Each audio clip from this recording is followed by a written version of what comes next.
నమస్తే అండి అందరికీ. జై రామకృష్ణ. మనకు Q&A సెషన్స్ నడుస్తున్నాయి కదా. కోపాన్ని నిగ్రహించుకోవటం ఎలా అని ఒక డివోటీ పంపించారు. సో కోపం అనేది అందరికీ తెలిసిన విషయమే. చాలా పెద్ద శత్రువు మనకి, మన పురోగతికి.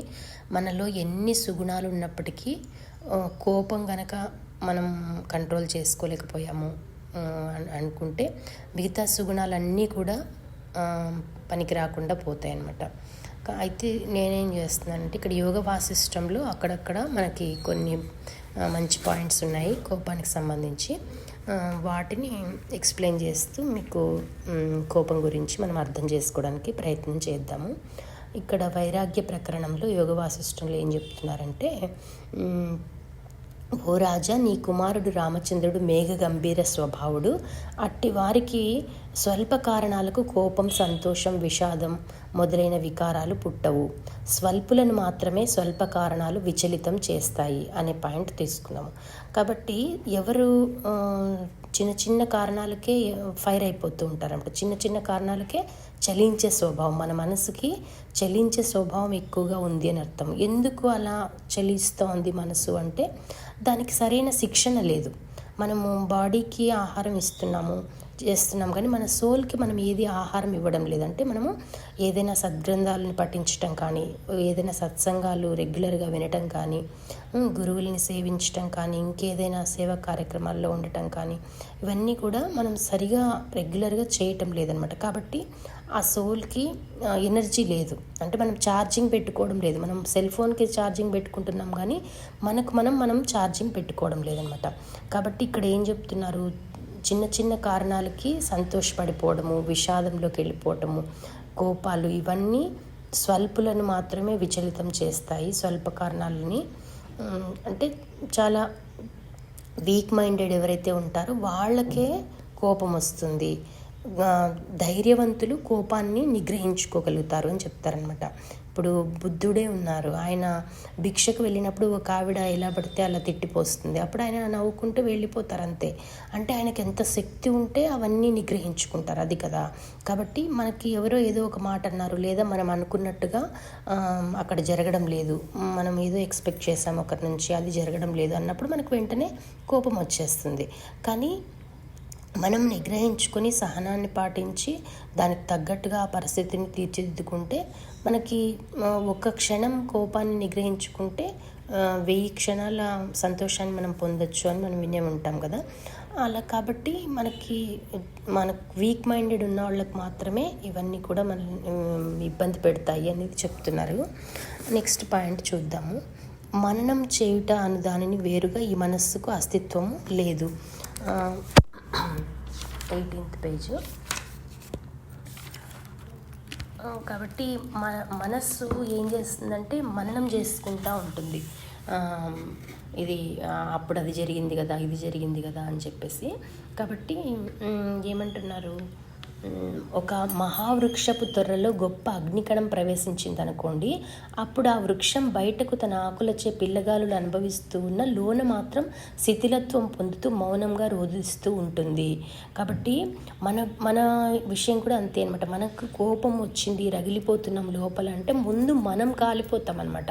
వేరే వాళ్ళ మీద కోపం పడే ముందు మన లోపల మన ఆత్మ కాలిపోతూ ఉంటుంది. అదే చెప్తున్నారు. ఇప్పుడు ఒక మహావృక్షంలో ఒక అగ్నికణం పడింది అనుకోండి, అది లోపల దహించిపోతుంటుంది.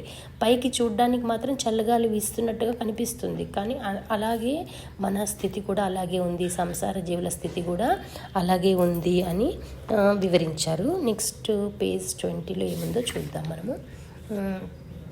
ఏమంటున్నారంటే, ఇంద్రియ ప్రియములగు విషయములు అనే దొంగలు మా హృదయ గృహములలో ప్రవేశించి మా వివేకము అనే సంపదను దొంగిలించుకుపోతున్నారు. మేము ఆ దొంగలను గుర్తించటం లేదు అని చెప్తున్నారు. అంటే మనకి ఎప్పుడు విషయాలు, ఏదో ఒక విషయం పట్ల మనకు ఆసక్తి ఉంటుంది కాబట్టి ఆ విషయాలు అనేటివి మనలో ప్రవేశిస్తున్నాయి. మనకు ఆ విషయం అంటే ఇంట్రెస్ట్, ఈ విషయం అంటే ఇంట్రెస్ట్, ఇట్లా ఉంటుంది కదా. సో మనం అంటే బయట విషయాలు అనమాట, బయట ప్రాపంచికతలోకి పడి కొట్టుకుంటున్నాం అనుకోండి, అప్పుడు మనకు వివేకం అనేది పనిచేయదు కదా. సో అది మాలో ప్రవేశించి వివేకాన్ని దొంగిలించుకుని పోతా ఉంది. ఆ దొంగల్ని మేము గుర్తించడం లేదు. వివేకం అంటే డిస్క్రిమినేటింగ్ ఫ్యాకల్టీ. ఏది మంచి ఏది చెడు అనేది మనకు అర్థమైంది అనుకోండి, అర్థమయ్యి దాన్ని పాటించే స్థితిలో ఆ ఎరుకలో మనం ఉన్నామనుకోండి, అప్పుడు మనము చిన్న చిన్న విషయాలకి కోపగించుకోవటం కానీ అలా చెయ్యము. ఒకవేళ కోపం వచ్చినా దాన్ని కన్స్ట్రక్టివ్గా వేలో ప్రదర్శిస్తాం, మన పని అయ్యేలాగా చూసుకుంటాము. కాబట్టి ఆ విషయ దొంగలను నిరోధించుటకు మా ఈ శరీర సామర్థ్యాలు శస్త్రాస్త్ర విద్యలు ఎందుకు పనికొస్తాయి చెప్పండి? బ్రహ్మజ్ఞానులకు విద్వాంసులు మాత్రమే వాటిని నిరోధించగలరు అని చెప్తున్నారు. కాబట్టి ఆత్మజ్ఞానం ఎవరికైతే ఉంటుందో, అంటే ఎవరైతే ఎరుక కలిగి ఉంటారో, వాళ్ళ మనస్సుని ఎవరైతే ఇంద్రియాలని కంట్రోల్లో పెట్టుకుని ఉంటారో వాళ్ళు మాత్రమే ఈ కోపము ఇటువంటి వాటిని ఎదుర్కోగలరు అని చెప్తున్నారు. మనం నెక్స్ట్ 23 పేజ్లో ఏముందో చూద్దాము. కాబట్టి ఇంకేమంటున్నారంటే, మనోస్వస్థత లేని చోట అందమైన రూపము, శరీర పుష్టి, లౌకికమైన తెలివితేటలు, దీర్ఘాయుష్షు, శాస్త్రజ్ఞానము, సంకల్ప సామర్థ్యము, గొప్ప జ్ఞానశక్తి ఇవన్నీ నిష్ప్రయోజనం అవుతున్నాయి, పెనుభారంగా పరిణమించి అనేక దుఃఖములను పోగు చేసి పెడుతున్నాయి అంటున్నారు. కాబట్టి మనస్సు స్వస్థత లేదు, మనస్సు కంట్రోల్లో లేదు, మనస్సు ఆందోళనగా ఉంది అంటే మన దగ్గర ఎన్ని ప్లస్ పాయింట్స్ ఉన్నప్పటికీ కూడా అవన్నీ వ్యర్థమైపోతాయి అని చెప్తున్నారనమాట. కాబట్టి మనకు ఎన్ని సుగుణాలు ఉన్నప్పటికీ ఆ మనిషికి కోప స్వభావం కలిగి ఉన్నారనుకోండి, ఎవరి మీద పడితే వాళ్ళ మీద అరచేస్తున్నారు, అట్లాంటి వాళ్ళని ఎవరు గౌరవించలేరు, పైగా భయపడతారు, వాళ్ళని సమీపించడానికి కూడా భయపడాల్సి వస్తుంది అనమాట. కాబట్టి మనము ఎన్ని సుగుణాలు ఉన్నప్పటికీ ఈ కోపము అనేటువంటి దుర్గుణానికి మనం వశమయ్యాము అంటే అంతా కూడా మనం చేసిన ప్రయత్నాలన్నీ కూడా బూడిదలో పోసిన పన్నీర్లాగా అయిపోతాయి అని చెప్తున్నారనమాట. కాబట్టి నెక్స్ట్ మనము 24th పేజీలో ఏముందో చూద్దాము. భూమి ఆకాశాల మధ్య మరే శత్రువుని చూసి నేను భయపడడం లేదు, కానీ ఈ అహంకార శత్రువు గుర్తుకు వచ్చినప్పుడు మాత్రం గజగజ వణుకుచున్నాను. దీని ఉత్పత్తికి కారణమేమి అని పరిశీలిస్తే అజ్ఞానం అనే సమాధానం లభిస్తుంది. దీని నుండే సర్వ ఆపదలు, మనోవ్యధలు, వికారాలు జీవనకు ప్రాప్తిస్తున్నాయి. కాబట్టి మనమేం అర్థం చేసుకోవాలి ఈ పాయింట్ నుంచి అంటే, మనకి ఎప్పుడు కోపం వస్తుంది, మనకు అహంకారం ఎక్కువైపోతుంటుంది. ఒక్కొక్కసారి నేను చాలా గొప్ప, నేను చెప్పిన మాట వేరే వాళ్ళు వినాలి, ఇలా ఉన్నప్పుడు ఏమవుతుంది అంటే మనకి అజ్ఞానం వల్ల అలా వస్తుంది. మనకు అజ్ఞానం వల్ల అలా ఆలోచిస్తూ ఉంటాం. మనం ఎంతోమంది ఉన్నారు మనకంటే గొప్పవాళ్ళు, ఎంతోమంది ఉన్నారు మనకంటే గొప్ప గొప్ప సేవలు అందించేవాళ్ళు అని అనుకుంటే, గొప్ప గొప్ప భక్తులు ఎంతోమంది ఉన్నారు అనుకుంటే మనకి అలా అజ్ఞానం వల్ల ఏమీ అజ్ఞానంలోకి కూరుకుపోమన్నమాట. కానీ ఎప్పుడు అజ్ఞానం ఉన్నప్పుడు అహంకారం వచ్చేస్తుంది. అహంకారం వచ్చినప్పుడు మనం ఎవరి మీద పడితే వాళ్ళ మీద కోపపడడం కానీ, అట్లా క్రోధాన్ని ప్రదర్శించడం అవన్నీ చేస్తామన్నమాట. అది చెప్తున్నారు. నెక్స్ట్ 25th పేజీలో ఏముందో చూద్దాం. ఈ చిత్తము క్రోధాగ్ని జ్వాలలతో నన్ను ఒక ఎండుగడ్డి పరకవలె కాల్చివేస్తుంది. ఇది అగ్ని కంటే వేడి, కొండ కంటే కఠినం. దీనిని మేము అసలు జయించగలమంటారా? స్వల్ప వస్తువుల కోసం పరిగెత్తుతూ స్వల్పత్వంనే పొందుతూ నరకాదులు రుచి ఏమిటో మరల చూపించే ఈ చిత్తం యొక్క గమనము నిరోధించడం ఎట్లా చెప్పండి అంటున్నారనమాట. కాబట్టి మాకు ఈ చిత్తం అంటే మనసు చాలా ఇబ్బంది పెడతా ఉంది. క్రోధం అనేటువంటి అగ్నిజ్వాలలు మమ్మల్ని దహించి వేస్తున్నాయి. ఇది చాలా కఠినమైనది, చాలా వేడి. ఇది లోపలే మనము ఎదుటి వాళ్ళని మనము ఏదో కోపడ్డాం, అరిచాం అనుకుంటాం, కానీ తర్వాత మనం ఎక్కువ ఫీల్ అవుతాం అనమాట. మనం మనశ్శాంతి మనకు మళ్ళీ రావాలి, మనం బ్యాలెన్స్డ్గా అవ్వాలి అంటే చాలా టైం పడుతుంది. సో కొంతమందికి కొందరు వ్యక్తుల్ని చూస్తే కోపం రావచ్చు, కొన్ని పరిస్థితుల్ని చూసినప్పుడు కోపం రావచ్చు. కాబట్టి ముందుగా మనం అర్థం చేసుకోవాలి, మన మనసును అర్థం చేసుకోవాలంటే మనకి ఎవరిని చూసినప్పుడు కోపం వస్తుంది, ఎటువంటి పరిస్థితులు కలిగినప్పుడు కోపం వస్తుంది, అవన్నీ ఒక లిస్ట్ అవుట్ లాగా చేసుకొని మనం దాని మీద ప్రాక్టీస్ చేయాలన్నమాట. నెక్స్ట్ టైం నేను సహనంగా ఉంటాను ఇలాంటి పరిస్థితి వచ్చినప్పుడు అని అనుకోవాలి. నెక్స్ట్ టైం అలాంటి పరిస్థితి వచ్చినప్పుడు సహనంగా ఉన్నామా లేదా అనేది మనం మళ్ళా టిక్ పెట్టుకుంటూ ఉండాలి. సో అట్లా మనము సహనాన్ని ప్రాక్టీస్ చేయటం ద్వారా ఈ కోపాన్ని అధిగమించవచ్చు. కోపాన్ని అధిగమించడం వల్ల మనకు సాధనకి కూడా ఎంతో ఉపకరిస్తుంది. మన మనసు ఎప్పుడు ప్రశాంతంగా ఉంటుంది, సహనంగా ఉంటుంది. కాబట్టి మనం చేసే సాధనలు మనకు ఫలితాన్ని ఇస్తాయన్నమాట. మనకు టైం వేస్ట్ అనేది ఉండదు. అలా మనము చేసుకోవచ్చు. ఇంకా ఏమంటున్నారంటే, ఒక సింహమును ఉత్త చేతులతో బంధించవచ్చునేమో, సముద్ర జలమునైనా పానం చేయవచ్చునేమో, హిమాలయ పర్వతాన్ని కూడా పెకలించవచ్చునేమో, అగ్నినైనా భక్షించవచ్చునేమో, ఈ చిత్తమును నిరోధించడం మాత్రం అంత తేలికైన విషయం కాదు అని అంటున్నారు.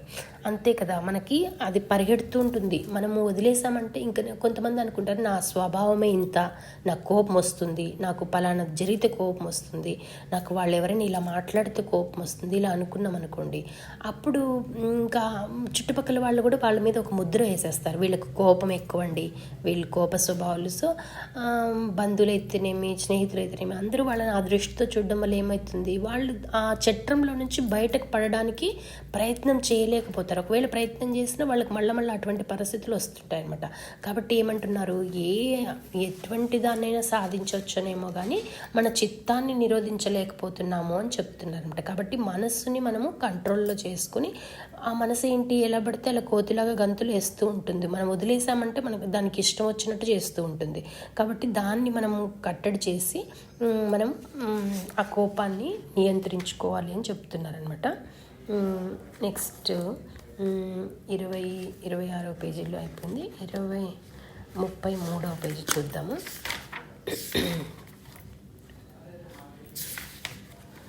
33వ పేజీలో ఏమంటున్నాడంటే చూడండి, ఈ బాల్య వ్యవస్థ గురించి చెప్పారనమాట.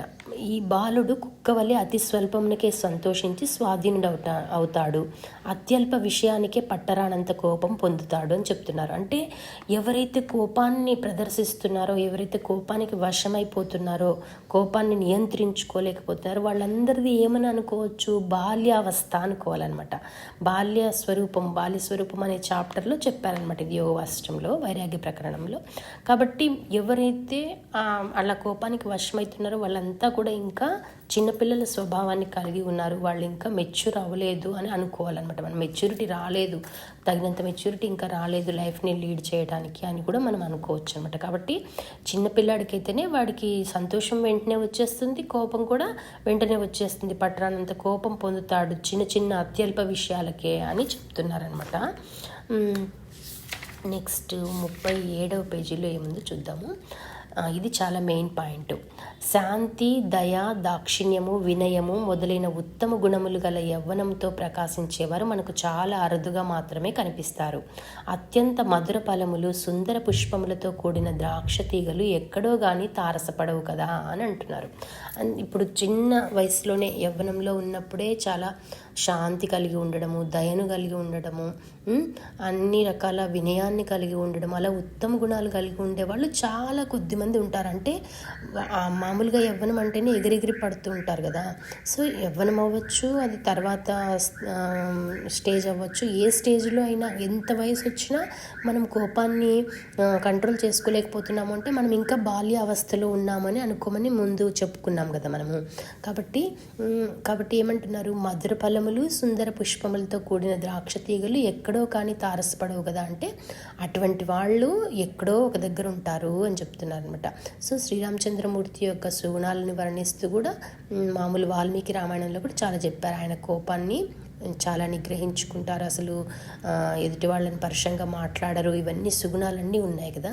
సో అట్లా మనము ఒక్కొక్క సుగుణాన్ని తీసుకుని, ముఖ్యంగా సహనాన్ని తీసుకుని మనం ప్రాక్టీస్ చేస్తూ ఏ టైంలో మనం సహనం కోల్పోతున్నామో అవన్నీ నోట్ చేసుకుంటూ ఉంటే మనం కోపాన్ని అధిగమించవచ్చు అనమాట. ఇది నేను యోగ వాసిష్టాన్ని ప్రమాణంగా తీసుకుని మీకు వివరించడం జరుగుతూ ఉంది.